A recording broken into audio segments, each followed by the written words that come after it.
La leçon d'aujourd'hui, c'est le sacrifice d'animaux, cette loi mal comprise. Mais j'aurais dû dire que c'est la loi la plus mal comprise, car la plupart des gens entrent ici et pensent que lorsque Christ est mort sur la croix, toutes les lois ont été abolies. Mais ensuite, ils se retournent et disent, eh bien, tu es un pécheur. Mais comment peux-tu être un pécheur, s'il n'y a pas de loi? N'est-ce pas? C'est logique que ce soit le cas. Apparemment, l'écriture de Paul embrouille beaucoup de monde. C'est même ce que Pierre avait dit. Vous savez, les gens consultent les écrits de Paul et ils déforment le sien, son scénario, ses écrits pour leur propre destruction. Nous allons donc lire certains des écritures de Paul aujourd'hui. Tu vas comprendre pourquoi les gens s'y trompent. Mais si vous faites juste attention à ce qui est dit et si vous le lisez comme nous allons le lire aujourd'hui, vous comprendrez que la loi qui a été abolie était la loi sur les sacrifices d'animaux. Tout le reste sont toujours en effet. Voyons donc cela dans Galates, chapitre 3. Et nous allons bien comprendre aujourd'hui le sacrifice d'animaux et les raisons pour lesquelles nous ne le faisons plus aujourd'hui parce que les gens disent, eh bien, si vous lisez l'Ancien Testament, vous devriez toujours tuer des animaux. Jésus a été le sacrifice ultime. Nous allons vous le montrer dans les Écritures parce qu'il n'a jamais voulu qu'un animal meure. Nous allons regarder ça dès le début parce que tout ce que nous avions à faire était d'obéir à sa voix. Fais ce qu'il te dit de faire et on serait au paradis. Adam et Ève ont raté la mission. Depuis, nous sommes en train de mourir. Jésus est venu et nous a donné accès à la vie éternelle qu'ils nous ont enlevée. Ok, on va regarder ça. Galates 3. Galates 3 2.1, 7. Ô Galates insensés! Qui est-ce qui vous a ensorcelé pour faire que vous n'obéissiez point à la vérité, vous à qui Jésus-Christ a été auparavant porté devant les yeux, et crucifié entre vous? Je voudrais seulement entendre ceci de vous, avez-vous reçu l'Esprit par les œuvres de la loi, ou par la prédication de la foi?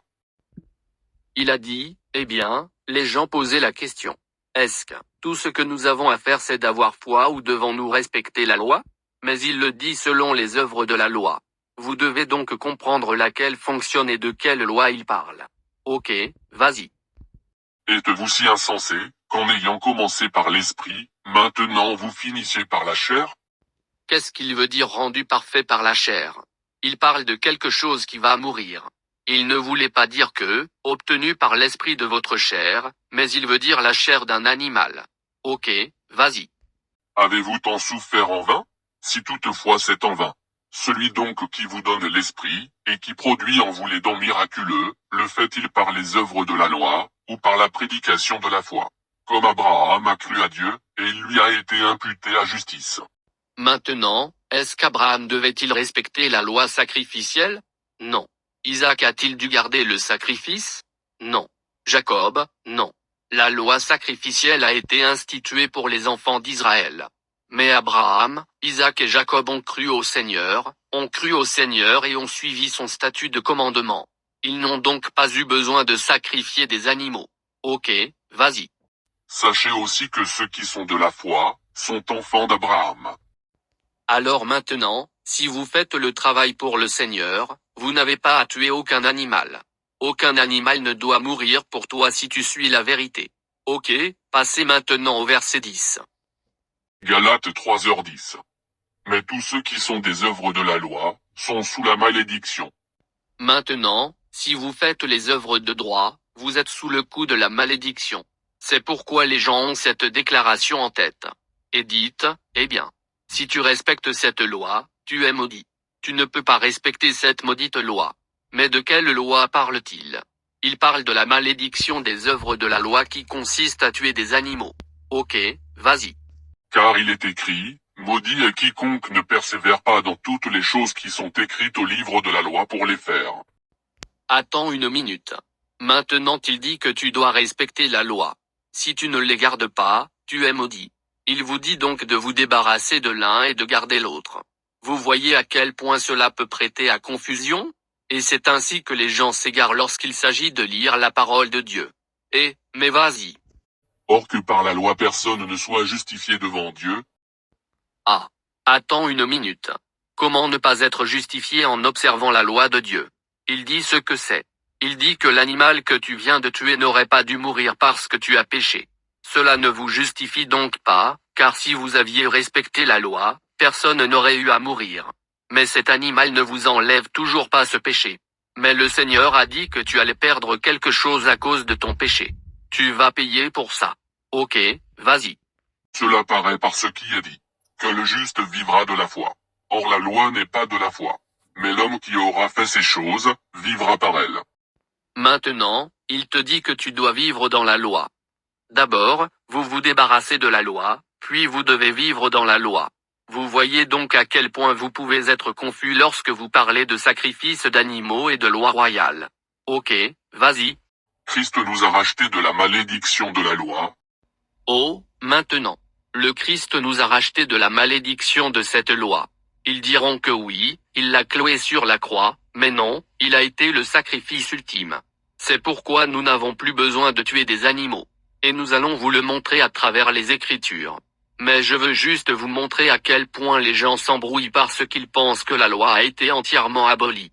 Mais il dit que ce n'est pas ce qu'il dit, mais, vas-y. Quand il a été fait malédiction pour nous. Car il est écrit, maudit est quiconque pend au bois. Maintenant, comment peut-on monter sur un arbre? Si tu pêches, ils te mettent sur un arbre. Et si vous étiez sur cet arbre avant le coucher du soleil le jour du sabbat, le pays entier serait maudit. C'est pourquoi ils ont dû faire descendre Jésus de la croix avant le début du grand sabbat. Mais c'est une autre leçon. Passons maintenant au verset 19. Galates 3 2.19 et 24. À quoi donc sert la loi? Elle a été ajoutée à cause des transgressions. Maintenant ça aurait dû te donner un indice. Quelle loi a été ajoutée en raison de transgression? Loi sacrificielle. Cela signifie qu'il existait auparavant une loi que vous pouviez transgresser. Bien, cela signifie donc que le sacrifice d'animaux a été ajouté à cause du péché afin que le Seigneur ne vous tue pas. Alors, qu'est-ce qui a dû mourir? Quelque chose doit mourir. Le péché engendre la mort. Dès le début, je vais vous montrer qu'au début, dès qu'Adam et Ève ont péché, le Seigneur l'a attrapé, il l'a attrapé dedans, puis il a mis des feuilles de figuier ou quelque chose comme ça. Le Seigneur a dû lui appliquer de la peau, n'est-ce pas? L'animal a dû mourir. Le péché engendre la mort. Ok, mais vas-y. Jusqu'à ce que vint la semence à l'égard de laquelle la promesse avait été faite. Et elle a été ordonnée par les anges, par le ministère d'un médiateur. Or le médiateur n'est pas d'un seul, mais Dieu est un seul. La loi donc a-t-elle été ajoutée contre les promesses de Dieu? Nullement. Attends une minute maintenant. Il a dit que la loi n'est pas contraire aux promesses que Dieu nous en préservait. De quelle loi parle-t-il maintenant? Il parle de la loi royale. Mais la loi sacrificielle est une malédiction. C'est celui qui était contre toi. Ok, vas-y. Car si la loi eût été donnée pour pouvoir vivifier, véritablement la justice serait de la loi. Mais l'Écriture a montré que tous les hommes étaient pécheurs, afin que la promesse par la foi en Jésus-Christ fût donnée à ceux qui croient. Or avant que la foi vînt, nous étions gardés sous la loi. Il traite la foi comme si c'était une personne. Donc, avant que la foi ne vienne, nous étions soumis à la loi. La foi était Jésus parce qu'avant sa venue, il était soumis à la loi sacrificielle. Quand il est venu et est mort sur la croix, il a mis fin au sacrifice des animaux. Vous n'êtes plus soumis à cette loi. Ok, mais vas-y. Étant renfermés sous l'attente de la foi qui devait être révélée. La loi a donc été notre pédagogue pour nous amener à Christ, afin que nous soyons justifiés par la foi. Alors maintenant, la loi vous appartenait, maître d'école. Vous enfreigniez la loi, vous amenez un animal là-bas pour qu'il meure pour vos péchés afin d'obtenir une expiation pour vos péchés. Mais vous étiez sous cette condition, jusqu'à ce que vous tombiez sous le sang de Jésus. Maintenant, votre sang est en jeu. Votre chair est en jeu. Plus aucun animal ne mourra à cause de tes erreurs. Ok, maintenant regardons ce qu'est le péché. C'est incroyable, c'est dans le Nouveau Testament. Passons d'abord à Jean, chapitre 3. Parce qu'ils disent, comment pouvez-vous appeler quelqu'un un pécheur, si vous ne savez pas ce qu'est le péché? Et quand vous lisez ceci à certaines personnes qui se trouvent dans le Nouveau Testament, ils s'assoient simplement là en choc, parce que apparemment leur professeur n'enseigne pas cela. Cette partie commence par 1 Jean 3 et le verset 4. 1 Jean 3 2.4. Quiconque fait un péché, agit contre la loi. Car le péché est ce qui est contre la loi. Alors maintenant, vous avez la définition biblique du péché. La transgression de la loi, De quelle loi si c'était le cas, s'il s'agit d'une malédiction, de quelle loi parle-t-il? Il parle de la loi sur le sacrifice des animaux. Mais des commandements, de la loi alimentaire et de la loi sur la propreté, doivent encore être respectés. Rien n'a été cloué sur la croix à part la loi sur les sacrifices d'animaux, et nous allons vous le prouver. Mais maintenant, passons à la Genèse, chapitre 18, parce qu'on vous dit qu'il faut vivre comme Abraham. Je vais vous montrer ce que le Seigneur a dit à propos d'Abraham parce qu'il parlait avec Abraham. Et il connaît son propre peuple, et c'est pourquoi il a fait des alliances avec Abraham. Ok. Genèse 18. Genèse 18 2.18-19. Puis qu'Abraham doit certainement devenir une nation grande et puissante, et que toutes les nations de la terre seront bénies en lui, car je le connais, et je sais qu'il commandera à ses enfants, et à sa maison après lui, de garder la voie de l'Éternel, pour faire ce qui est juste, et droit. Donc, si vous pouvez lui rendre justice et jugement, cela signifie qu'il fait quoi? Respecter la loi. Alors il a dit, je sais qu'il va ordonner à sa famille de le faire. Parce que je le connais. Maintenant, tu sais que si le Seigneur a dit je le connais, cela signifie qu'il le connaît, n'est-ce pas? C'est pourquoi il a dit qu'il le comptait pour sa droiture, parce que lorsqu'il lui a dit de tuer son fils, il n'a pas discuté. Il a fait les choses correctement. C'est pourquoi le Seigneur a dit qu'il le connaissait. Ok, vas-y. Afin que l'Éternel fasse venir sur Abraham tout ce qu'il lui a dit. Parce qu'une fois qu'il a fait une alliance avec toi et qu'il a fait une promesse avec toi, et le Seigneur tiendra sa promesse, tant que tu fais sa volonté. C'est aussi simple que cela. Ok, passons maintenant au chapitre 4 du Lévitique. Parce que nous lisons où la loi a été ajoutée pour cause de transgression. Lévitique 4. Lévitique 4 2.1-6. L'Éternel parla encore à Moïse, en disant, parle aux enfants d'Israël, et leur dit, quand une personne aura péché par erreur contre quelqu'un des commandements de l'Éternel, en commettant des choses qui ne se doivent point faire, et qu'il aura fait quelqu'une de ces choses, si c'est le sacrificateur ou un qui ait commis un péché semblable à quelque faute du peuple, il offrira à l'Éternel pour son péché qu'il aura fait, un veau sans tare, pris du troupeau, en offrande pour le péché. Mais la partie qui suit dit si vous péchez par ignorance. Si tu péches intentionnellement, tu te fais lapider. En fin de compte. Mais si vous l'avez fait par ignorance, sans savoir que vous enfreigniez la loi, alors vous faites un sacrifice. Ok, vas-y. Il amènera le veau à l'entrée du tabernacle d'assignation devant l'Éternel. Maintenant, pourquoi l'a-t-il amené à la porte? Nous allons vous montrer pourquoi il l'a amené devant la porte du tabernacle. Parce qu'il y a un moment de l'année où les prêtres entrent dans le lieu très saint. Passer le voile et c'est le jour de l'anoxysement. Mais chaque fois, il apporte le sacrifice à la porte du tabernacle. Ok, vas-y. Il posera sa main sur la tête du veau, et l'égorgera devant l'Éternel. Et le sacrificateur en prendra du sang du veau, et l'apportera dans le tabernacle d'assignation. Et le sacrificateur trempera son doigt dans le sang, et fera aspersion du sang par 7 fois devant l'Éternel, au-devant du voile du sanctuaire. Et c'est le processus que vous deviez suivre si vous péchiez par ignorance. C'est la loi qui a été ajoutée parce que vous l'avez enfreinte. C'est pour cela que la loi sacrificielle a été ajoutée afin que le Seigneur ne vous tue pas parce que vous avez péché par ignorance ou sans le savoir. Ok, maintenant, passons au Lévitique au chapitre 1. Je veux juste lire et te montrer pourquoi ils l'ont fait de cette façon. Lévitique 1 2.1. Or l'Éternel appela Moïse, et lui parla du tabernacle d'assignation, en disant, Maintenant, Moïse a entendu la voix du Seigneur venir d'où? Hors du tabernacle. Et vous savez, les gens qui l'entouraient ont probablement vu ce qui se passait, parce que lorsque la nuit est arrivée, le Seigneur a parlé à Moïse. Mais il lui a parlé en dehors du tabernacle. Il ne l'a pas fait entendre à tout le monde. Il a simplement fait entendre cela à Moïse. Revenons maintenant au chapitre 4. Et reprenez-le au verset 13, Lévitique 4. Parce que lorsque le Seigneur a installé le tabernacle là-bas, il a fait savoir aux gens qu'il est là. Ok, verset 13, allez-y. Lévitique 4 2.13-15. Et si toute l'assemblée d'Israël a péché par erreur, et que la chose n'ait pas été aperçue par l'assemblée, et qu'ils aient violé quelques commandements de l'Éternel, en commettant des choses qui ne se doivent point faire, et se soient rendus coupables. Maintenant, est-ce possible que toute une congrégation puisse pécher? Oui. Mais c'est pourquoi il a dit que si vous l'avez tous fait, mais par ignorance, vous apportez un sacrifice pour toute l'assemblée. Ok, vas-y.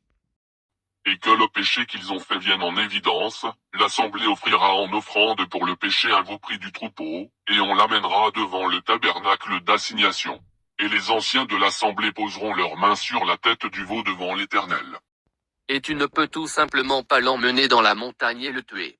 Tu dois l'emmener où? À la porte du tabernacle.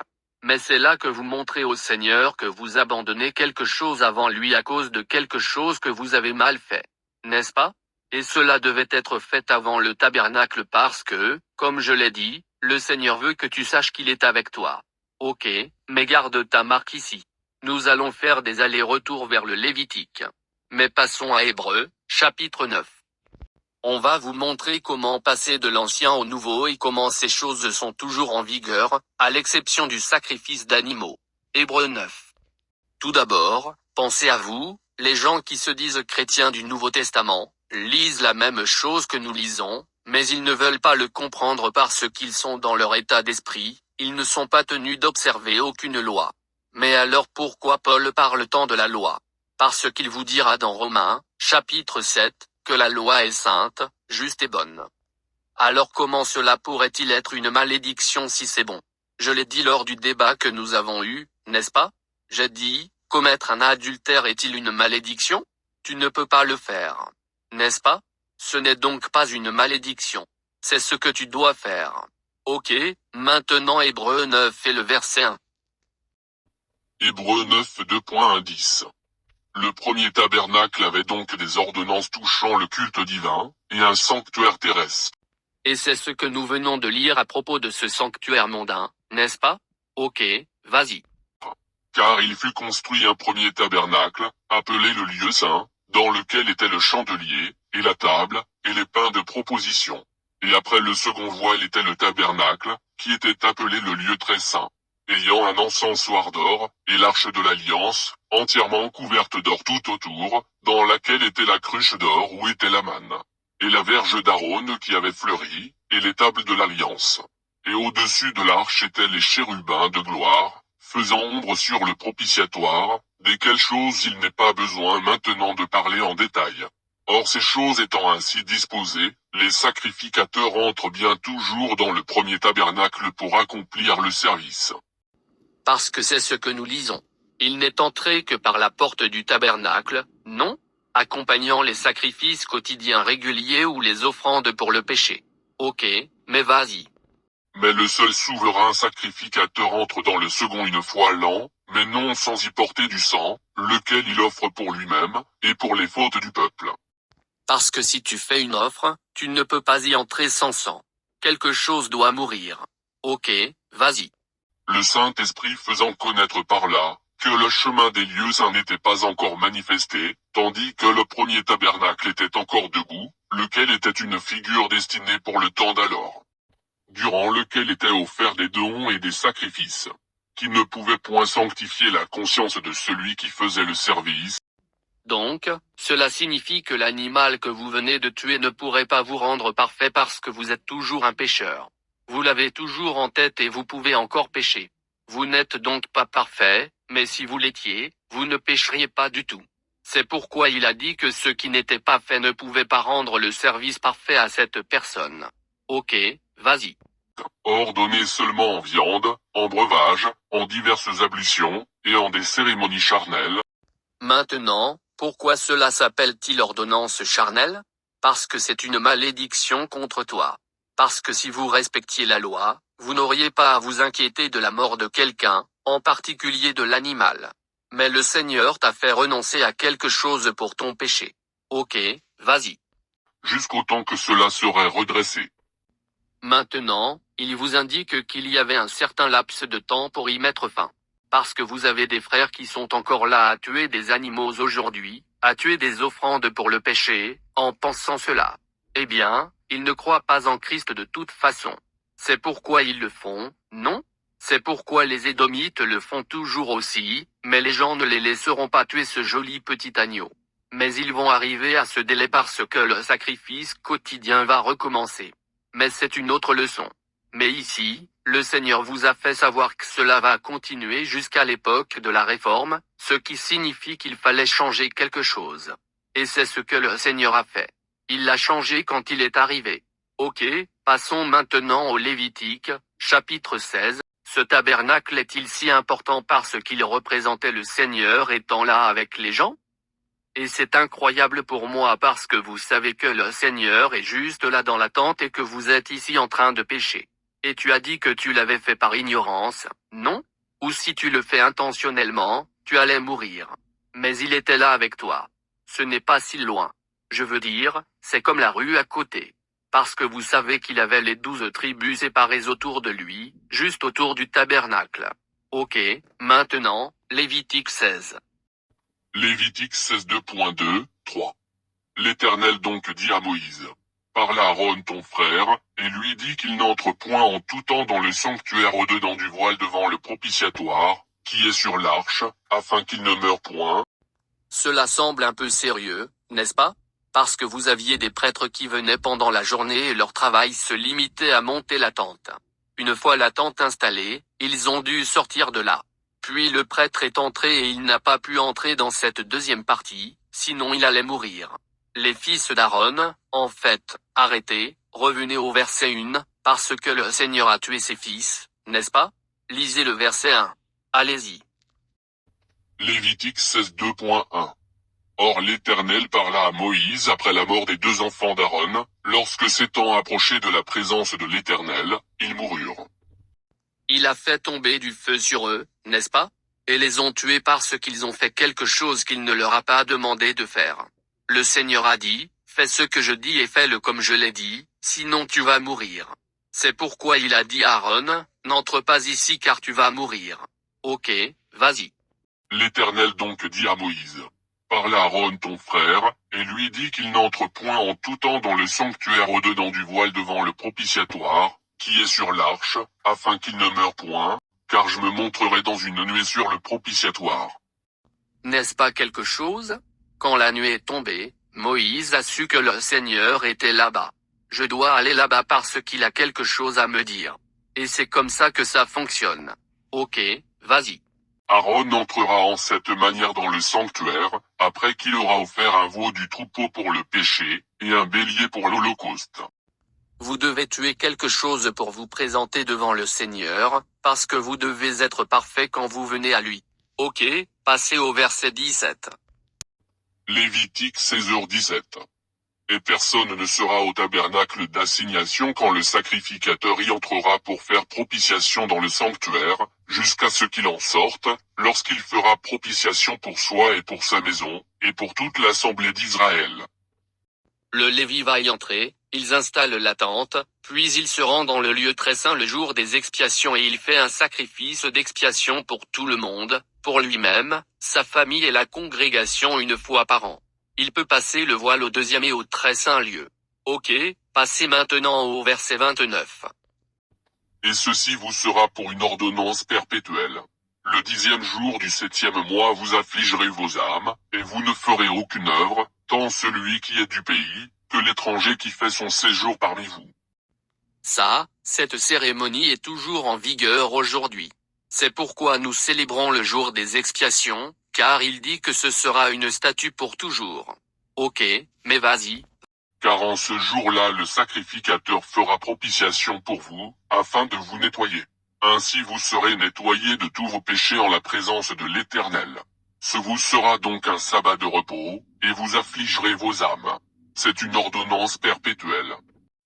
Maintenant, nous ne tuons plus d'animal, mais nous nous affligeons nous-mêmes pendant cette période de 24 heures.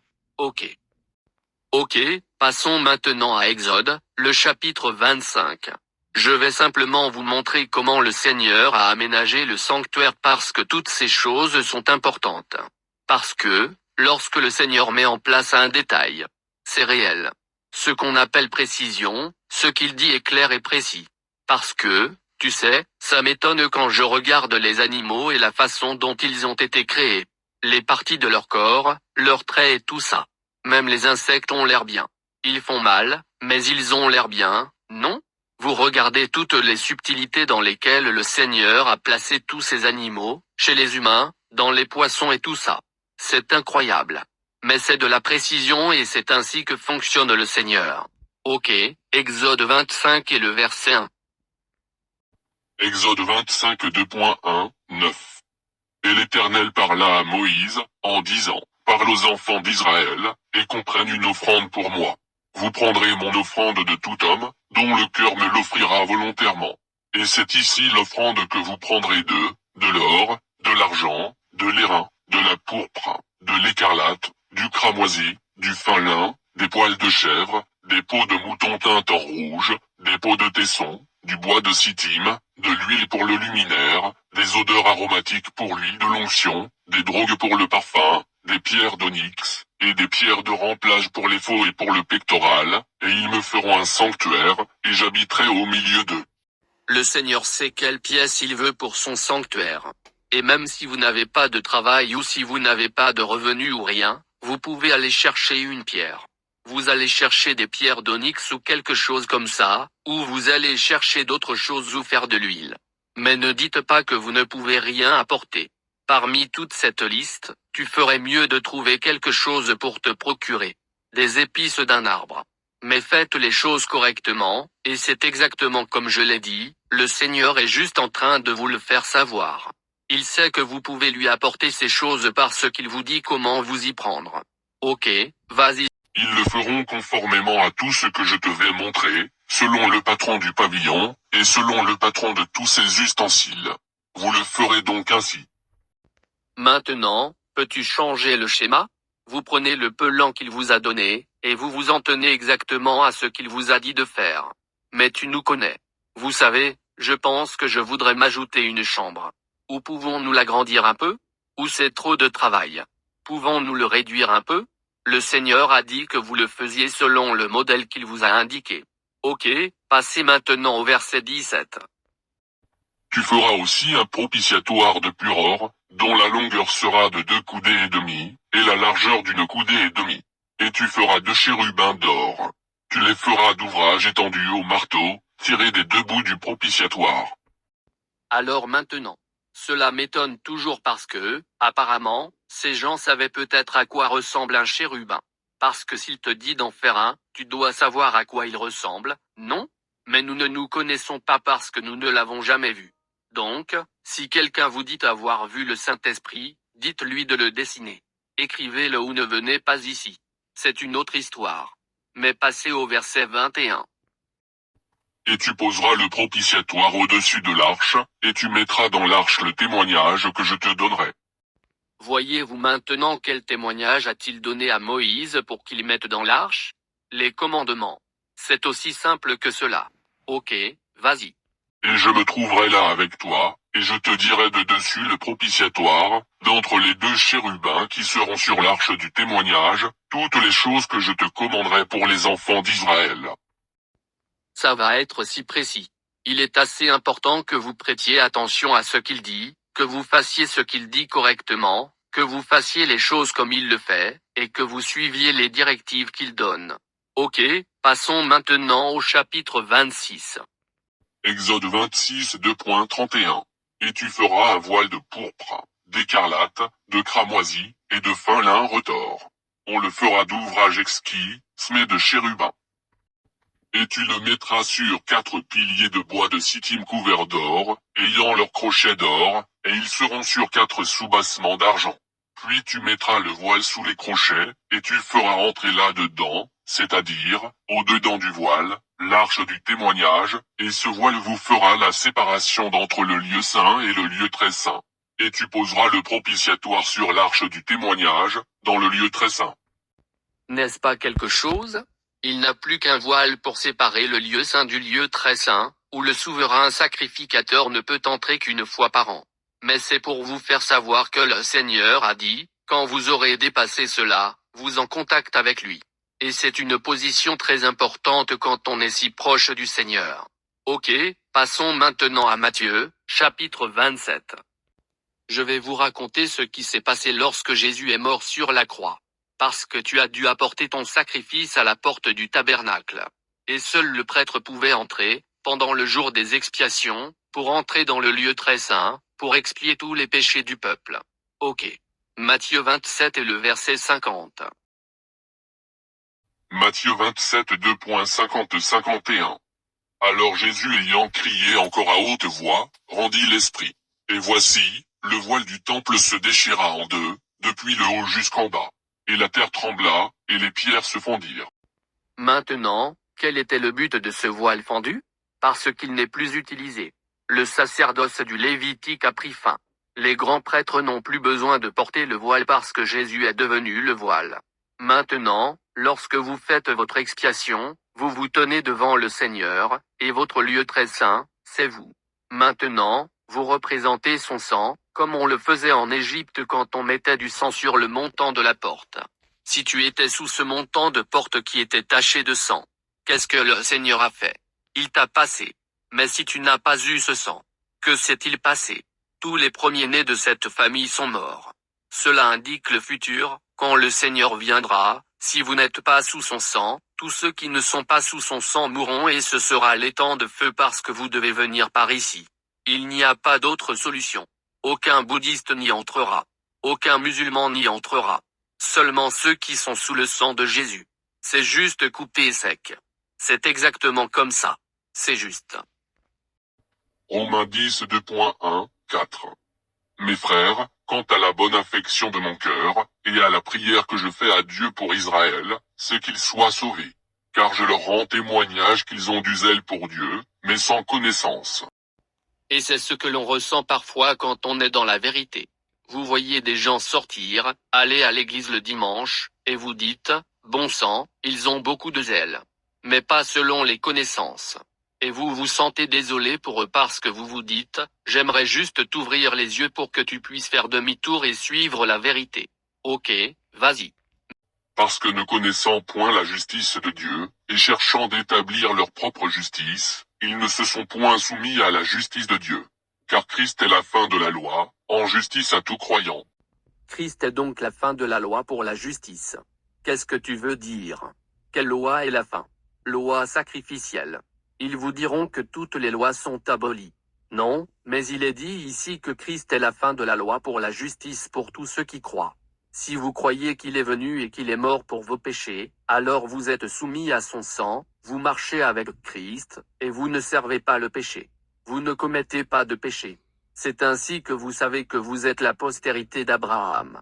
Mais si vous êtes ici en train de commettre des péchés, vous ne pouvez pas vous qualifier de postérité d'Abraham, surtout si vous dites aux gens qu'ils ne sont pas tenus de respecter la loi. Vous n'êtes nulle part près de la postérité d'Abraham. C'est aussi simple que cela. Ok, passons maintenant au chapitre 9 de Daniel. Confirmez simplement que le prophète a dit que Jésus allait le faire. Soit la fin de la loi pour la justice, c'est-à-dire la loi sacrificielle. Daniel 9. Daniel 9 2.26-27. Et après ces 62 semaines, le Christ sera retranché, mais non pas pour soi. N'est-ce pas quelque chose? Il vous a donné un calendrier à partir duquel le Messie va venir et où il va être tué. Mais pas pour lui. Pour qui se fait-il tuer? Pour toi. Quand ils ont amené l'agneau au prêtre. Qui sait qui va mourir? L'agneau. Mais pour qui est-il en train de mourir? Malgré qu'il n'y a rien fait. Il meurt pour toi. C'est de la même façon que Jésus est venu. Ok, maintenant tu dois aussi faire attention à l'écriture de Daniel, parce que Daniel te parlera d'une session, et ensuite, tu sais qu'il t'emmènera dans le futur. Parce qu'il va le faire tout de suite. Imaginez qu'il vient de parler du moment où le Seigneur viendra, je vais vous faire remarquer au... Puis le peuple du conducteur, qui viendra, détruira la ville et le sanctuaire, et la fin en sera avec débordement, et les désolations sont déterminées jusqu'à la fin de la guerre. Maintenant, il parle de l'avenir, lorsque les Romains sont venus, ont saccagé Jérusalem, emmené Israël en captivité, et puis les désolations seront décidées à la fin. Quand le Seigneur va revenir. C'est ainsi qu'il saute dans le futur. Maintenant, il va revenir au Seigneur. Ok, vas-y. Et il confirmera l'alliance à plusieurs dans une semaine, et à la moitié de cette semaine il fera cesser le sacrifice, et l'oblation. Alors maintenant, au milieu de la semaine, il va faire cesser quoi? Le sacrifice et oblation. Mais il est retranché non pas à cause de ce qu'il a fait, mais à cause de nos péchés. Et à que va-t-il arrêter? Le sacrifice et oblation. Ainsi, lorsque vous emmenez quelqu'un ici, qui croit seulement à l'Ancien Testament, vous allez lui demander, eh bien, qui va mourir et mettre fin à ce sacrifice d'animaux? C'est qui? Ils doivent montrer Jésus du doigt, mais ils s'y refusent. Mais c'est ici que nous lisons que le Messie vient et meurt pour les péchés des hommes. Et il va être interrompu au milieu de la semaine, mais c'est une autre leçon. Les gens qui disent que Jésus est mort le vendredi saint, c'est un mensonge. Il vient de te dire à quelle période de la semaine il va mourir. En plein milieu? Quel est le milieu de la semaine? Mercredi alors, d'accord. Devons-nous célébrer cette journée? Non, c'est une journée de deuil pour nous. Mais nous savons que cela devait arriver, non? C'est aussi simple que cela. Puis par le moyen des ailes abominables, qui causeront la désolation, même jusqu'à une consomption déterminée, la désolation fondra sur le désolé. Maintenant, il est retourné dans le futur encore. C'est pourquoi vous devez faire attention lorsque vous lisez la Bible pour vous assurer de savoir dans quelle période vous vous trouvez et de quoi on parle. Mais ce que nous avons découvert ici, c'est que le Messie allait venir et mourir pour les péchés des hommes et non pour lui-même. Et ensuite, qu'est-ce qu'il va faire cesser? Sacrifice et oblation. Ok, passons maintenant au psaume, chapitre 40. Parce que c'est dans la Bible. Les gens veulent simplement être dans le déni parce qu'ils veulent faire ce qu'ils veulent. Parce que j'ai beaucoup de disciples de l'Ancien Testament qui ne respectent pas la loi. Ils disent, nous ne pouvons pas respecter la loi parce que nous ne sommes pas dans notre pays. Si c'est le cas, emballez votre livre et partez de là parce que cette personne essaie de vous faire tuer. Conclusion. Ok, psaume 40. Psaume 42.6, 8. Éternel mon Dieu, tu as fait que tes merveilles et tes pensées envers nous sont en grand nombre. Il n'est pas possible de les arranger devant toi, les veux-je réciter et dire? Elles sont en si grand nombre, que je ne les saurais raconter. Tu ne prends point plaisir au sacrifice ni au gâteau. Mais tu m'as percé les oreilles. Tu n'as point demandé d'holocauste, ni d'oblation pour le péché. Alors j'ai dit, voici, je viens, il est écrit de moi au rôle du livre. N'est-ce pas quelque chose? Il a dit qu'il ne souhaitait pas le sacrifice d'animaux. Il ne l'a jamais voulu, mais il a ajouté à cause de quoi? La transgression. Mais il ne l'a jamais souhaité. Mais il a dit, écoutez, je viens dans le volume du livre. C'est écrit pour moi. Il a été écrit à son sujet pourquoi? On vient de lire qu'il allait venir et mourir en milieu de semaine, non? Mais pas pour lui-même, mais soyez retranchés pour le peuple et pour que le sacrifice et l'oblation cessent. Passons maintenant à Hébreux, chapitre 10. Hébreux 10 2.5 12. C'est pourquoi Jésus-Christ en entrant au monde a dit, tu n'as point voulu de sacrifice, ni d'offrande, mais tu m'as approprié un corps. N'est-ce pas quelque chose? Ne venons-nous pas de lire cela dans les psaumes? Il a dit qu'il ne voulait pas d'animaux, mais qu'un corps devait être préparé. Dieu a formé Jésus. Il est passé par Marie. Mais ce n'était pas un accouchement normal, non? Il a dit qu'une vierge concevrait. C'était le signe. Et puis il y a certains frères hébreux qui diront, non, Joseph a couché avec Marie. Elle ne serait donc pas vierge alors? C'est du bon sens. Si vous croyez au miracle, c'est le miracle du Seigneur. Il peut le faire s'il le dit. Même s'ils essaient de le faire maintenant, ils appellent cela de l'insémination artificielle, mais vous voyez tous de quoi je parle. Mais si les hommes peuvent le faire, vous savez que le Seigneur peut le faire. C'est aussi simple que cela. Tu n'as point pris plaisir aux holocaustes, ni à l'oblation pour le péché. Aucun plaisir. Parce que c'est lui qui a créé les animaux, et tu vas les tuer? Pourquoi le Seigneur serait-il content de voir cela? Ok, vas-y. Alors j'ai dit, me voici je viens, il est écrit de moi au commencement du livre, que je fasse, ô Dieu ta volonté. Ayant dit auparavant, tu n'as point voulu de sacrifice, ni d'offrande, ni d'holocauste, ni d'oblation pour le péché, et tu n'y as point pris plaisir, lesquelles choses sont pourtant offertes selon la loi. Maintenant, il propose selon quelle loi? la loi qui a été ajoutée. Mais il n'avait aucun plaisir à voir ces animaux mourir. Il n'a eu aucun plaisir à ce que tu péches, parce que le Seigneur veut que tu vives. Mais si vous commettez un péché, vous allez devoir mourir. Il va falloir que quelque chose meure. Ok, mais vas-y. Alors il a dit, me voici, je viens afin de faire, ô Dieu, ta volonté. Il ôte donc le premier, afin d'établir le second. Maintenant, qu'est-ce qu'il en a retiré? Il a supprimé le sacrifice d'animaux et a établi une nouvelle loi, ce qui signifie que plus aucun animal ne mourra pour tes péchés. Tu vas mourir pour ton péché. Ok, vas-y. Or c'est par cette volonté que nous sommes sanctifiés, savoir par l'oblation qui a été faite une seule fois du corps de Jésus-Christ. Maintenant, va-t-il venir chaque année et mourir pour vos péchés? Non. Une seule fois. Et maintenant, vous tombez sous ce sang parce qu'il ne va pas revenir mourir pour vous constamment. Ce serait stupide. Oui, je reviendrai l'année prochaine pour prendre cette balle pour toi. Non. Seulement une seule fois, selon la prophétie, il va venir et être retranché, mais pas pour lui-même. Ok, mais vas-y. Tout sacrificateur donc insiste chaque jour, administrant, et offrant souvent les mêmes sacrifices, qui ne peuvent jamais ôter les péchés. Maintenant, nous lisons que les sacrifices ne peuvent jamais vous rendre parfait parce que vous avez toujours cet esprit charnel et que vous pourriez recommencer. C'est pourquoi il a dit qu'il ne pourrait jamais ôter le péché. Ok, vas-y. Mais celui-ci ayant offert un seul sacrifice pour les péchés, s'est assis pour toujours à la droite de Dieu. Et maintenant, il a fait quoi? Il est dit, mais cet homme, après avoir offert un sacrifice pour les péchés, pendant combien de temps? Pour toujours. Il est maintenant assis à la droite du Père, mais c'était le sacrifice ultime. Mais je vais expliquer pourquoi. Passez au verset 18. Or où les péchés sont pardonnés, il n'y a plus d'oblation pour le péché. Maintenant, est-ce que c'est clair? Parce que nous lisons cela dans l'Ancien Testament, nous le lisons maintenant dans le Nouveau Testament. Ok, vas-y.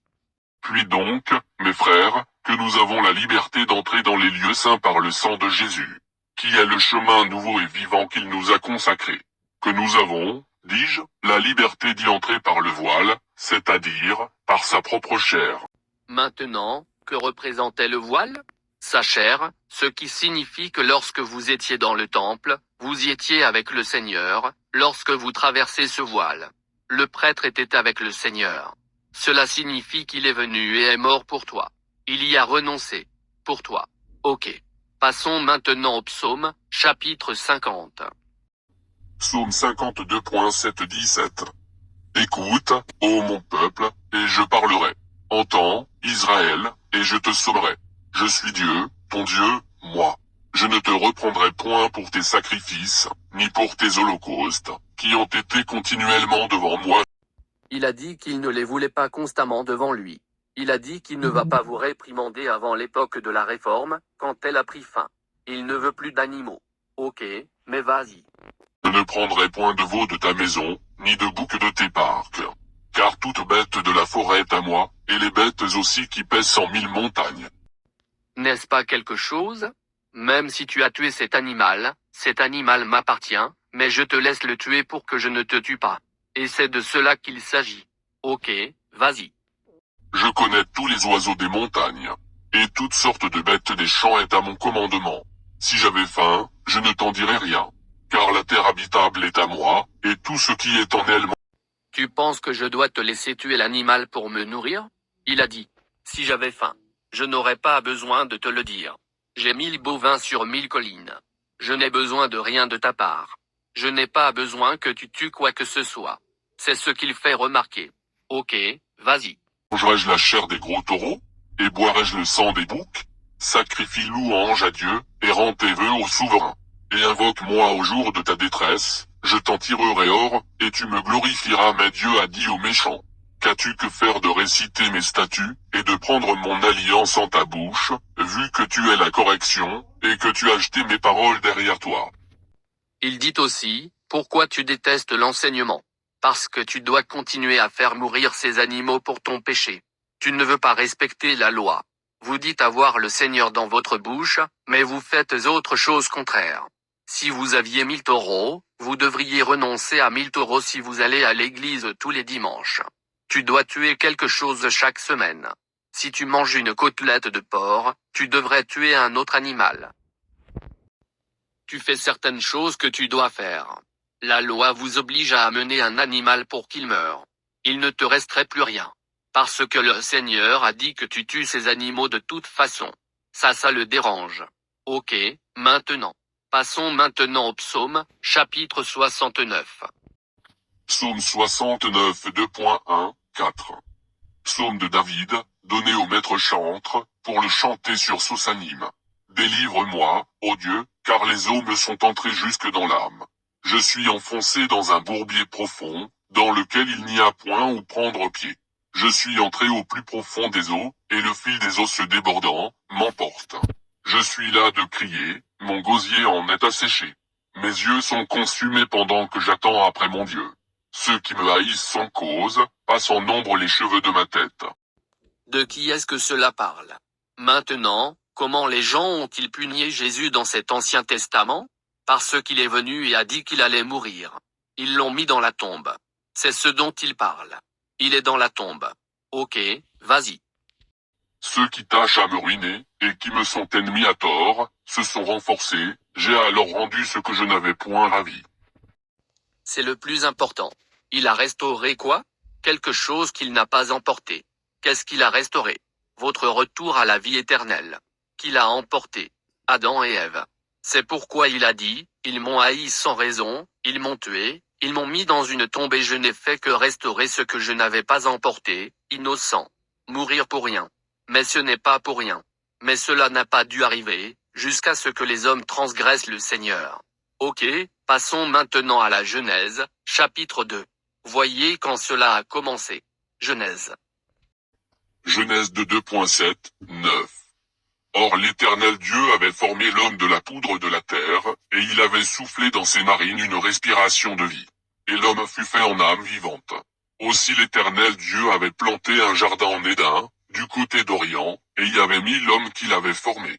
Et l'Éternel Dieu avait fait germer de la terre tout arbre désirable à la vue, et bon à manger, et l'arbre de vie au milieu du jardin, et l'arbre de la science du bien et du mal. Qu'est-ce que l'arbre de vie? C'est Jésus. Qu'est-ce que l'arbre de la connaissance du bien et du mal? Satan le diable. Ok, passez maintenant au verset 16. Et regarde. Puis l'Éternel Dieu commanda à l'homme, en disant, tu mangeras librement de tout arbre du jardin. Mais quant à l'arbre de la science du bien et du mal, tu n'en mangeras point. Car dès le jour que tu en mangeras, tu mourras de mort. C'est clair, non? C'est un commandement. Ne mangez pas de l'arbre de la connaissance du bien et du mal, sinon vous allez faire quoi? Mourir. Ok, passons maintenant au 3e chapitre de la Genèse. Genèse 3 2.1-11. Or le serpent était le plus fin de tous les animaux des champs que l'Éternel Dieu avait fait. Et il dit à la femme, quoi? Dieu a dit, vous ne mangerez point de tout arbre du jardin? Et la femme répondit au serpent, nous mangeons du fruit des arbres du jardin, mais quant au fruit de l'arbre qui est au milieu du jardin, Dieu a dit, vous n'en mangerez point, et vous ne le toucherez point, de peur que vous ne mouriez. Ok, on ne peut pas nier qu'elle connaissait la loi, n'est-ce pas? Ok, allez-y. Alors le serpent dit à la femme, vous ne mourrez nullement. Et c'était le premier mensonge. Il a dit, tu ne devrais certainement pas mourir. Ok, vas-y. Mais Dieu sait qu'au jour que vous en mangerez, vos yeux seront ouverts, et vous serez comme des dieux, sachant le bien et le mal. La femme donc voyant que le fruit de l'arbre était bon à manger, et qu'il était agréable à la vue, et que cet arbre était désirable pour donner de la science, en prit du fruit, et en mangea, et elle en donna aussi à son mari qui était avec elle, et il en mangea.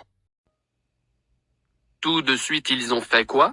Ils ont transgressé le commandement. Ils n'avaient qu'à manger de tous les arbres du jardin à l'exception d'un arbre. Et c'est ce que fait Israël, non? Nous serions en train de pécher. Chaque poisson dans l'eau que nous ramassons est propre. Ce poisson-chat apparaît. Tu ne peux pas le manger, non? Renvoyez-les en arrière. Les gens sont bouleversés. Ils disent, tu aurais dû apporter du poisson-chat. Le Seigneur a dit de ne pas en manger. C'est aussi simple que cela. Quel est le premier poisson pour lequel Israël se rend au marché aux poissons? Poisson-chat.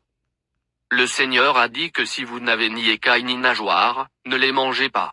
Le Seigneur a dit de ne pas manger le fruit de l'arbre de la connaissance et du mal. Qu'ont-ils fait? C'est pourquoi vous savez qu'Adam et Ève sont Israël, vous le savez. Ils font complètement ce que le Seigneur a dit de ne pas faire. Nous ne savons pas combien de temps cela a duré, mais nous savons qu'ils étaient immortels à cette époque, non? Apparemment, ils savaient ce qu'était la mort. Et ils ont dit, ok, Satan, nous t'écouterons. Et ils ont enfreint la loi. Et les yeux de tous deux furent ouverts. Ils connurent qu'ils étaient nus, et ils cousirent ensemble des feuilles de figuier. Pourquoi ont-ils fait ça?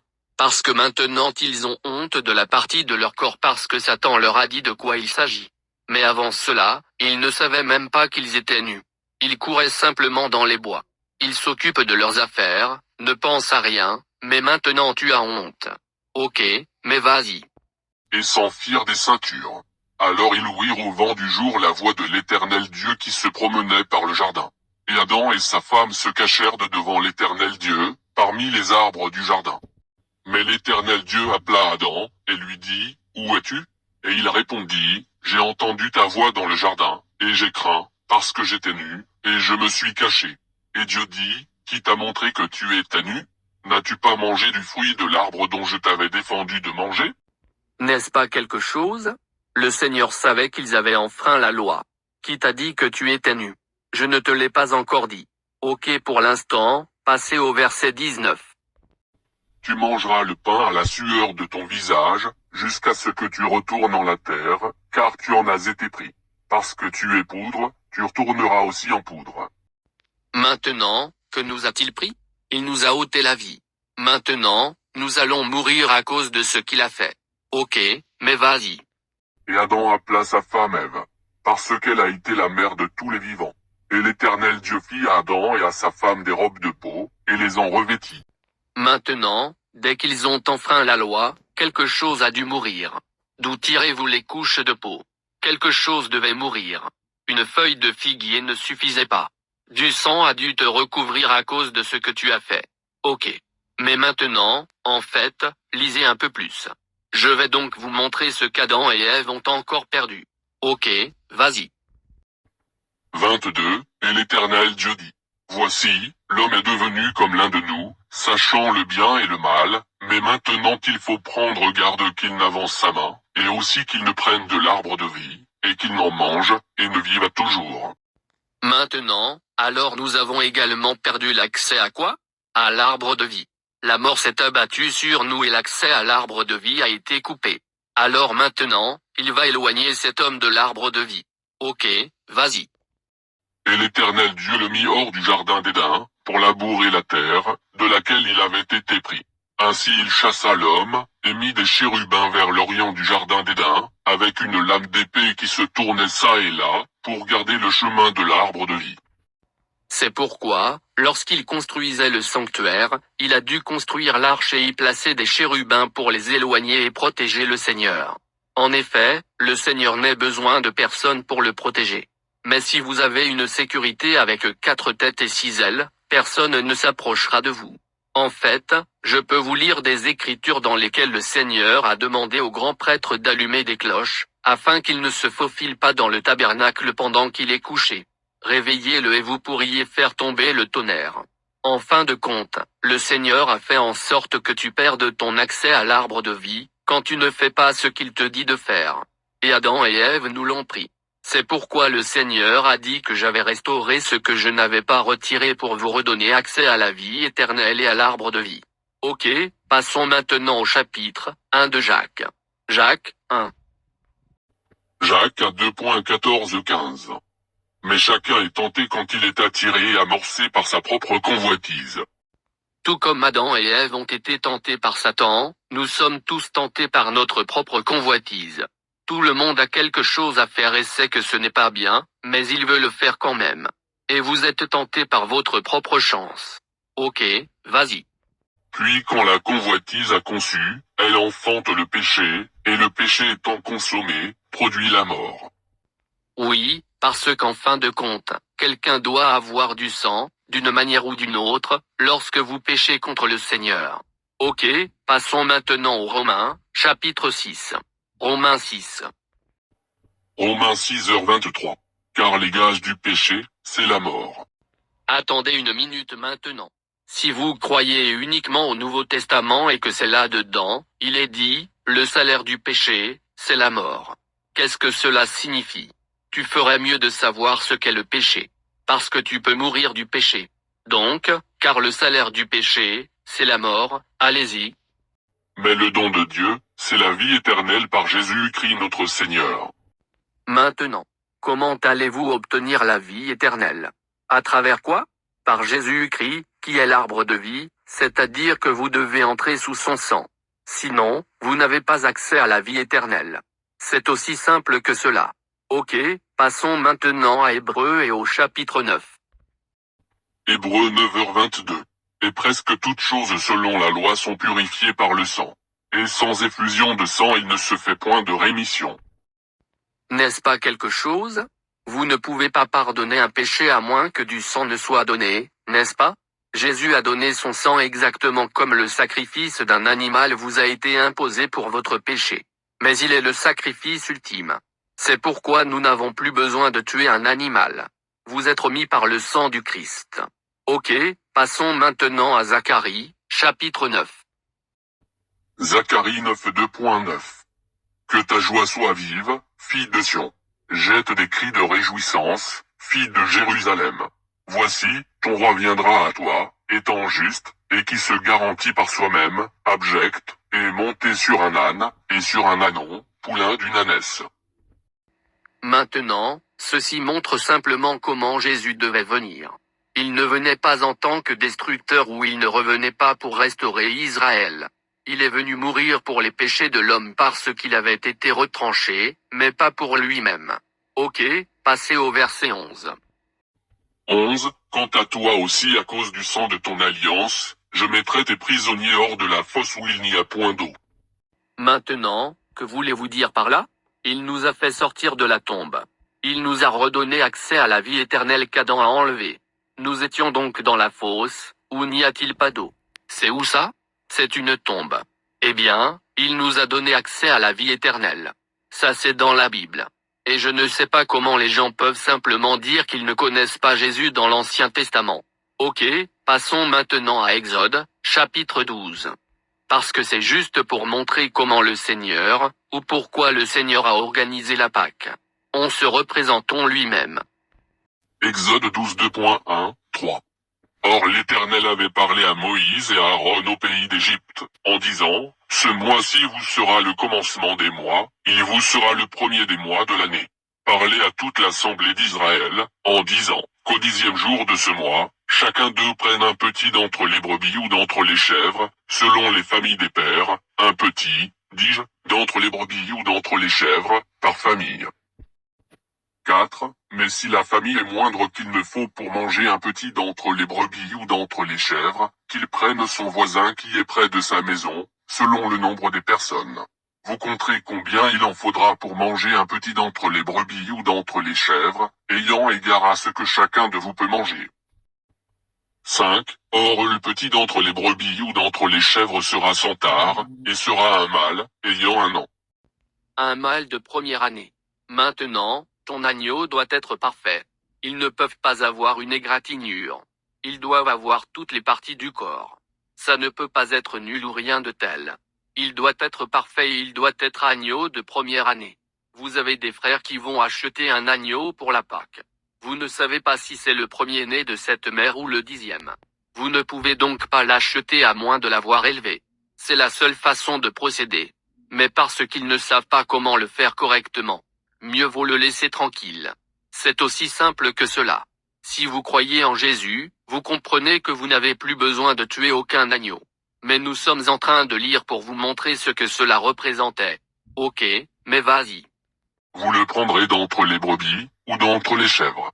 Et vous le tiendrez en garde jusqu'au 14e jour de ce mois, et toute la congrégation de l'assemblée d'Israël l'égorgera entre les deux vêpres. Agneau innocent.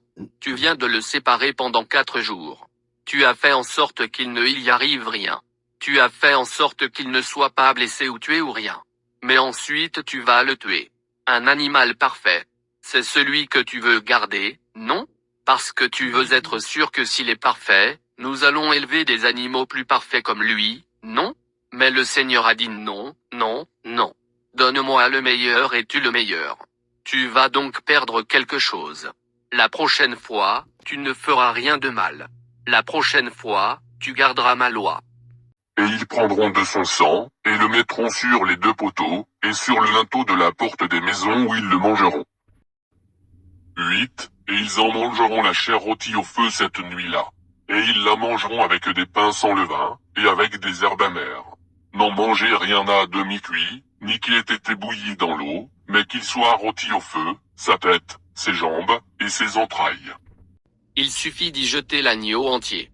Ils ne veulent pas que tu le coupes. Ils ne veulent pas que tu le sépares. Ne casse pas un os. Ne fais rien. Mais c'est un animal parfait. Mais le Seigneur veut que vous le fassiez comme vous êtes censé le faire et que vous le mangiez une fois que vous l'avez fait rôtir. Ok, vas-y. 10. Et n'en laissez rien de reste jusqu'au matin, mais s'il en reste quelque chose jusqu'au matin, vous le brûlerez au feu. Et vous le mangerez ainsi. Vos reins seront sains, vous aurez vos souliers en vos pieds, et votre bâton en votre main, et vous le mangerez à la hâte. C'est la Pâque de l'Éternel. 12. Car je passerai cette nuit-là par le pays d'Égypte, et je frapperai tout premier-né au pays d'Égypte, depuis les hommes jusqu'aux bêtes, et j'exercerai des jugements sur tous les dieux de l'Égypte. Je suis l'Éternel. Et le sang vous sera pour signe sur les maisons dans lesquelles vous serez, car je verrai le sang, et je passerai par-dessus vous, et il n'y aura point de plaie à destruction parmi vous, quand je frapperai le pays d'Égypte. Alors maintenant, qu'est-ce que cela représente? Cela représente le moment où le Seigneur viendra dans le futur. Si tu n'es pas sous son sang, il va te frapper. C'est aussi simple que cela, non? Et si tu n'es pas avec lui, il ne t'oubliera pas. Ok, maintenant, passez au verset 21. 21. Moïse donc appela tous les anciens d'Israël, et leur dit, choisissez, et prenez un petit d'entre les brebis, ou d'entre les chèvres, selon vos familles, et égorgez la Pâque. Il était juste en train de le faire savoir, il fallait le faire. Nous devons suivre le commandement du Seigneur. Ok, passez au verset 29. 29. Et il arriva qu'à minuit l'Éternel frappa tous les premiers-nés du pays d'Égypte, depuis le premier-né de Pharaon, qui devait être assis sur son trône, jusqu'au premier-né des captifs qui étaient dans la prison, et tous les premiers-nés des bêtes. Et Pharaon se leva de nuit, lui et ses serviteurs, et tous les Égyptiens. Et il y eut un grand cri en Égypte, parce qu'il n'y avait point de maison où il n'y eut un mort. Il appela donc Moïse et Aaron de nuit, et leur dit, levez-vous, sortez du milieu de mon peuple, tant vous que les enfants d'Israël, et vous en allez, servez l'Éternel, comme vous en avez parlé. Prenez aussi votre menu et gros bétail, selon que vous en avez parlé, et vous en allez, et bénissez-moi. Maintenant, il croyait vraiment au Seigneur, mais il a dû attendre que tous ces fléaux s'abattent, puis ce 10e fléau dans lequel il a entraîné la mort. C'est à ce moment-là qu'ils ont cru. Mais jusqu'à ce moment-là, le monde sera comme ça. Quand le Seigneur viendra, il provoquera toutes sortes de fléaux, mais ils resteront rebelles jusqu'au dernier fléau. Ils vont se cacher dans les trous des rochers et dire cachez-moi de la colère de l'agneau, n'est-ce pas? Ce moment arrive. Mais c'est ce que représente la Pâque, l'agneau devait être sans défaut. Il devait être en première année. Et il devait être parfait, et il devait mourir pour le péché des gens. Ensuite, prenez ce sang et mettez-le sur le montant de la porte pour protéger les gens. Et c'est ce que représente le Seigneur. Mais ce sacrifice d'animaux met en lumière beaucoup de choses auxquelles les gens n'ont pas prêté attention parce que c'est une allusion au Seigneur. C'est aussi simple que cela. Ok, passons maintenant à Jean. Le premier chapitre. Jean 1h29. 29. Le lendemain Jean vit Jésus venir à lui, et il dit, voilà l'agneau de Dieu, qui ôte le péché du monde. N'est-ce pas quelque chose? Il a compris la prophétie, non? Il a compris qu'il était l'agneau de Dieu et qu'il devait ôter les péchés du monde, pas seulement d'Israël, du monde entier. Mais vous avez des Israélites qui disent que le monde entier ne représente qu'Israël. Non, ne déformons pas les mots. Parce qu'il est mort pour chaque homme parce que le Seigneur a dit qu'il ne voulait pas qu'aucun homme meure. Ok, maintenant, passons au chapitre 6 de Romains. Parce que c'est là que les gens vont lire les écrits de Paul. Et essayer de contourner la loi. J'ai vu des prêtres, comme des prêtres de télévision le faire. Ils sautent simplement ce que nous allons lire. Ils ne lisent qu'un seul couplet, le verset 14. C'est inscrit dans leur tête. Romains 6 2.14-16. Car le péché n'aura point d'empire sur vous, parce que vous n'êtes point sous la loi, mais sous la grâce. N'est-ce pas quelque chose? Tu sais ce qu'est grâce? Grâce est un cadeau gratuit. Nous allons lire cela un peu plus tard, mais en fin de compte, c'est parce que le Seigneur est venu et vous a donné la grâce. Il a restauré ce qu'il n'avait pas ôté, n'est-ce pas? Et il vous l'a donné. Tu n'as même pas eu à payer quoi que ce soit pour ça. C'est pourquoi ça s'appelle grâce. C'est un cadeau gratuit. Ok, mais maintenant lis le verset suivant. Quoi donc? Pécherons-nous parce que nous ne sommes point sous la loi, mais sous la grâce? À Dieu ne plaise. N'est-ce pas quelque chose? C'est juste là, n'est-ce pas? Donc, juste pour que vous sachiez que ce péché est toujours là. Il a dit que les péchés existent toujours, n'est-ce pas? Il a donc dit, devons-nous pécher parce que nous ne sommes pas sous la loi? Il a dit, à Dieu ne plaise.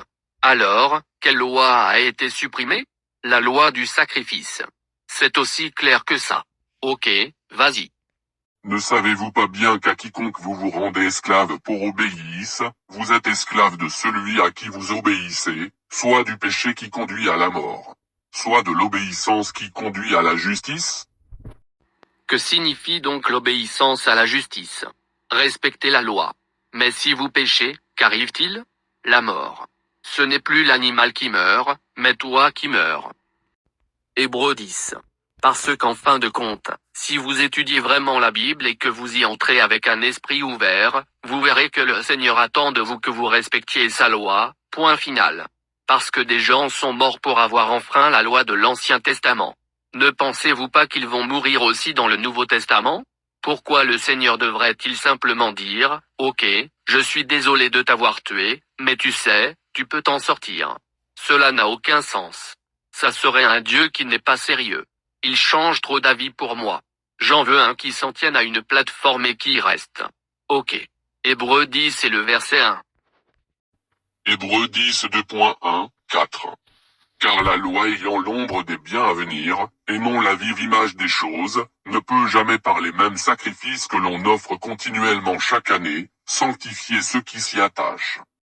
De quoi parle-t-il maintenant? La loi royale, ou parle-t-il de la loi sacrificielle? Il a donc dit, en faveur de la loi, qu'avoir l'ombre de bonnes choses à venir et non l'image même des choses ne pourrait jamais, avec les sacrifices qu'on offre année après année, rendre quelqu'un parfait, ce qui signifie que cela ne pourrait pas vous assainir, parce que vous pouvez toujours sortir et pécher encore. Ok, mais vas-y. Autrement n'eussent-ils pas cessé d'être offerts? Est-ce clair qu'ils n'ont plus besoin d'être faits, car ils cessent de faire des offres? Quand ont-ils cessé de faire des offres? Quand le Seigneur est mort sur la croix. Mais il ne s'agissait que du sacrifice d'animaux. Ok, vas-y. Puisque les sacrifiants étant une fois purifiés, ils n'eussent plus eu aucune conscience de péché? Or il y a dans ces sacrifices une commémoration des péchés réitérés d'année en année. Car il est impossible que le sang des taureaux et des boucs ôte les péchés. N'est-ce pas quelque chose? C'était juste quelque chose à laquelle tu devais renoncer parce que tu avais péché. Mais il leur était impossible d'effacer tes péchés. Cela a simplement donné de la compassion au Seigneur de t'avoir tué. C'est tout ce qu'il a fait. Il t'a juste gardé en vie. Le Seigneur aurait dû te tuer, mais il a introduit cette loi et elle a été ajoutée à cause des transgressions. Ok, passons maintenant au chapitre 7 de Jérémie. Jérémie 7. Le Seigneur nous a déjà dit qu'il n'a pas besoin de vous demander aucun animal ou rien, car tous les animaux lui appartiennent. Mais c'est ce qu'il va vous dire. C'est la seule chose qu'il vous a demandé quand il a fait sortir les enfants d'Égypte pour Israël. Jérémie 7. Et le verset 21. Jérémie 7 2.21-23. Ainsi a dit l'Éternel des armées, le Dieu d'Israël, ajoutez vos holocaustes à vos sacrifices, et mangez-en la chair.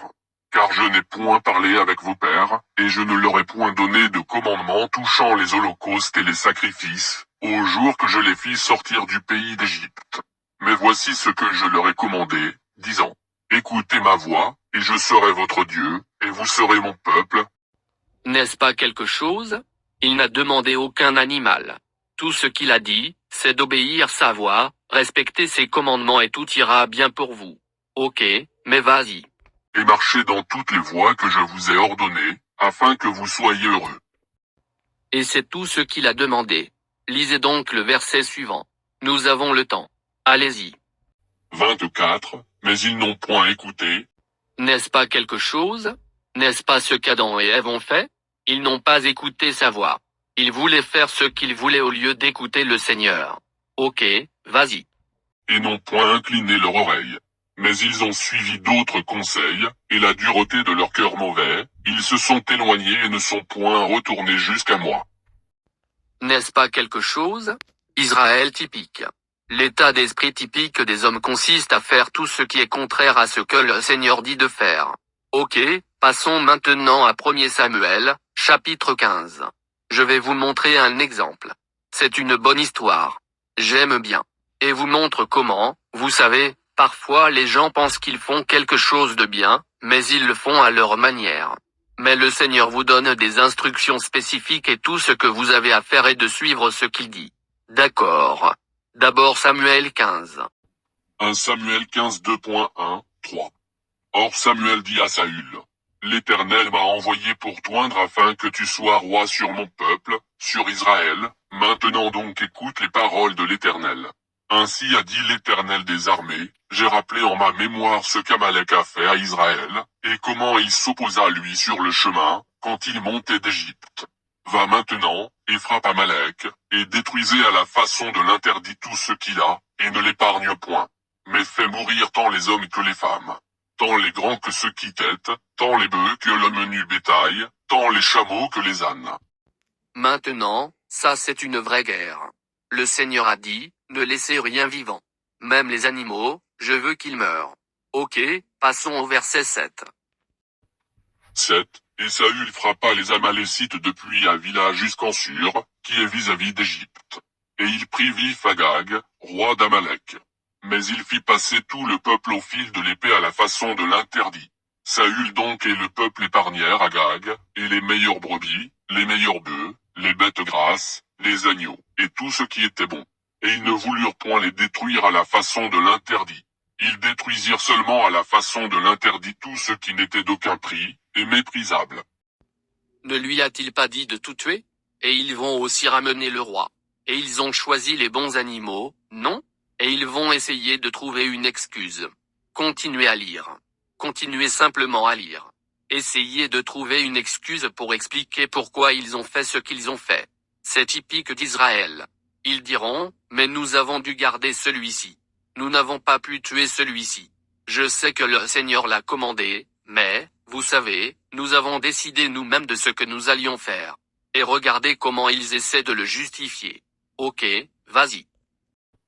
Alors la parole de l'Éternel fut adressée à Samuel en disant, je me repens d'avoir établi Saül pour roi, car il s'est détourné de moi, et n'a point exécuté mes paroles. Ça c'était le dernier acte que le Seigneur a supporté à l'égard de Saül. Il a juste fait des choses qu'il ne voulait pas faire correctement. Et c'était la dernière fois. Le Seigneur a dit, j'en ai juste fini avec Saül. Maintenant, il n'avait qu'entrer là-dedans et tout tuer pour que tout aille bien. Mais il ne peut même pas faire ça. Ok, vas-y. Et Samuel en fut fort attristé, et cria à l'Éternel toute cette nuit-là. Puis Samuel se leva de bon matin pour aller au-devant de Saül. Et on fit rapport à Samuel, en disant, Saül est venu à Carmel, et voici il s'est fait l'adresser une place, mais il s'en est retourné, et passant au-delà il est descendu à Gilgal. 13. Quand Samuel fut venu à Saül, Saül lui dit, tu sois béni de l'Éternel, j'ai exécuté la parole de l'Éternel. N'est-ce pas quelque chose? Voyez-vous comment les gens essaient d'arranger les choses, malgré qu'ils n'ont pas suivi ce que le Seigneur leur dit de faire. Ils vont dire, moi je respecte la loi. Je m'en tiens à ce que le Seigneur m'a dit. Ok, allez-y. Et Samuel dit, quel est donc ce bêlement de brebis à mes oreilles, et ce meuglement de bœuf que j'entends? Il a dit, tu viens de rentrer d'ici et maintenant j'entends tous ces moutons. Tu étais censé revenir avec juste du monde. Notre peuple. C'est ça, mais tu reviens avec tous ces bœufs, tout ça et tous ces moutons. Ok, vas-y. Et Saül répondit. Ils les ont amenés des Amalécites, car le peuple a épargné les meilleures brebis et les meilleurs bœufs, pour les sacrifier à l'Éternel ton Dieu. Parce que nous allons les sacrifier au Seigneur, notre Dieu. Il ne veut pas les animaux, il vous a juste dit de tous les tuer. Et ensuite, voyons ce qu'il a dit d'autre. Allez-y. Et nous avons détruit le reste à la façon de l'interdit. Et Samuel dit à Saül, arrête, et je te déclarerai ce que l'Éternel m'a dit cette nuit. Et il lui répondit, parle. Samuel donc dit, n'est-il pas vrai que, quand tu étais petit à tes yeux, tu as été fait chef des tribus d'Israël, et l'Éternel t'a oint pour roi sur Israël? Or l'Éternel t'avait envoyé en cette expédition, et t'avait dit, va, et détruis à la façon de l'interdit ces pécheurs, les Amalécites, et fais-leur la guerre, jusqu'à ce qu'ils soient consumés. Et pourquoi n'as-tu pas obéi à la voix de l'Éternel, mais tu t'es jeté sur le butin, et as fait ce qui déplaît à l'Éternel? Et Saül répondit à Samuel, j'ai pourtant obéi à la voix de l'Éternel, et je suis allé par le chemin par lequel l'Éternel m'a envoyé, et j'ai amené Agag roi des Amalécites, et j'ai détruit à la façon. Attends une minute. J'entends le bruit des moutons et des bœufs. Et tu as fait revenir le roi aussi? Ce que je t'ai dit de tuer et tu dis avoir observé les commandements du Seigneur. Non, tu ne l'as pas fait. Et ne pensez pas que le Seigneur soit le seul à être bouleversé parce que Samuel l'a été aussi. Ok, vas-y. J'ai détruit à la façon de l'interdit les Amalécites. Mais le peuple a pris des brebis et des bœufs du butin, comme des prémices de l'interdit, pour sacrifier à l'Éternel ton Dieu à Gilgal. Alors Samuel dit, l'Éternel prend-il plaisir aux holocaustes et aux sacrifices, comme qu'on obéisse à sa voix? Voici, l'obéissance vaut mieux que le sacrifice, et se rendre attentif vaut mieux que la graisse des moutons. N'est-ce pas quelque chose? Il a dit qu'il n'avait pas besoin de sacrifice. Il a juste besoin que tu fasses quoi? Obéissez. C'est tout ce que tu dois faire. Nous ne voulons pas d'animaux. Ce sont ces animaux. C'est aussi simple que cela. Ok, vas-y. Car la rébellion est autant que le péché de divination, et c'est une idole et un téraphim que la transgression. Parce donc que tu as rejeté la parole de l'Éternel, il t'a aussi rejeté, afin que tu ne sois plus roi. N'est-ce pas quelque chose? Le Seigneur vous supportera pendant un petit moment, mais si vous continuez à le manipuler, il vous écrasera. Tu penses que tout va bien parce que tu gardes le commandement. Vous allez dire, pourquoi est-ce que cela m'arrive? Pourquoi cela m'arrive-t-il? Parce que tu auras besoin de vérifier toi-même de temps en temps. Mais le Seigneur va vous le faire tomber dessus. Ok, mais vas-y. Et Saül répondit à Samuel. J'ai péché parce que j'ai transgressé le commandement de l'Éternel, et tes paroles, car je craignais le peuple, et j'ai acquiescé à sa voix. N'est-ce pas quelque chose? Et n'est-ce pas ce qui se passe? Les gens le font parce qu'ils sont autour d'eux. Je peux vous montrer des écritures selon lesquelles les gens disent qu'ils préfèrent être vus par les hommes plutôt que d'être bénis par Dieu. Ils ne veulent pas avoir honte de leur famille, n'est-ce pas? Nous allons vous le montrer. Samuel était prophète, mais il était aussi ministre et serviteur du Seigneur. Je vais vous montrer ce que peut faire un serviteur du Seigneur. Passez au verset 32. 32, puis Samuel dit, amenez-moi Agag roi d'Amalek. Et Agag va à lui, faisant le gracieux. Car Agag disait, certainement l'amertume de la mort est passée. Mais Samuel dit, comme ton épée a privé les femmes de leurs enfants, ainsi ta mère sera privée d'enfants entre les femmes. Et Samuel mit Agag en pièces devant l'Éternel à Gilgal. Les pièces devant le Seigneur et Gilgal, oui, c'est le prêtre maintenant. Donc, il est tellement furieux. Cet homme aurait dû être mort. Et il a rendu beaucoup de mères israélites enfantines. Il faut qu'il y aille. Romains 5 2.12-21. C'est pourquoi comme par un seul homme le péché est entré au monde, la mort y est aussi entrée par le péché. Et ainsi la mort est parvenue sur tous les hommes, parce que tous ont péché. Maintenant, comment la mort s'est-elle abattue sur nous tous? D'Adam et Ève, n'est-ce pas? Mais le Seigneur l'a simplement mis sur Adam parce que c'est Ève qui l'a apporté à Adam. Adam aurait pu dire, non, je ne suis pas d'accord pour ça. Mais le Seigneur blâme Adam. Ok, vas-y. Car jusqu'à la loi le péché était au monde. Or le péché n'est point imputé quand il n'y a point de loi. Vous devez dire à certaines personnes du Nouveau Testament qu'il n'y a pas de péché s'il n'y a pas de loi. Vous ne pouvez donc pas traiter quelqu'un de pécheur s'il n'est pas soumis à la loi. Ok, vas-y. Mais la mort a régné depuis Adam jusqu'à Moïse, même sur ceux qui n'avaient point péché de la manière en laquelle Adam avait péché, qui est la figure de celui qui devait venir. Mais il n'en est pas du don comme de l'offense. Car si par l'offense d'un seul plusieurs sont morts, beaucoup plutôt la grâce de Dieu, et le don par la grâce, qui est d'un seul homme, savoir de Jésus-Christ, a abondé sur plusieurs. Alors maintenant, cette grâce qu'il nous a donnée était un cadeau gratuit. Tu n'as rien fait pour l'obtenir. Tu n'as rien fait pour avoir accès à la vie éternelle. Le Seigneur vous l'a donné gratuitement. Il l'a donné à tous les hommes, mais que devez-vous faire? Entrer dans le sang. Ok, vas-y. Et il n'en est pas du don comme de ce qui est arrivé par un seul qui a péché. Car la condamnation vient d'une seule faute. Mais le don de la justification s'étend à plusieurs péchés. Car si par l'offense d'un seul la mort a régné par un seul, beaucoup plutôt ceux qui reçoivent l'abondance de la grâce, et du don de la justice, régneront en vie par un seul, qui est Jésus-Christ. Comme donc par un seul péché les hommes sont assujettis à la condamnation, ainsi par une seule justice justifiante le don est venu sur tous les hommes en justification de vie.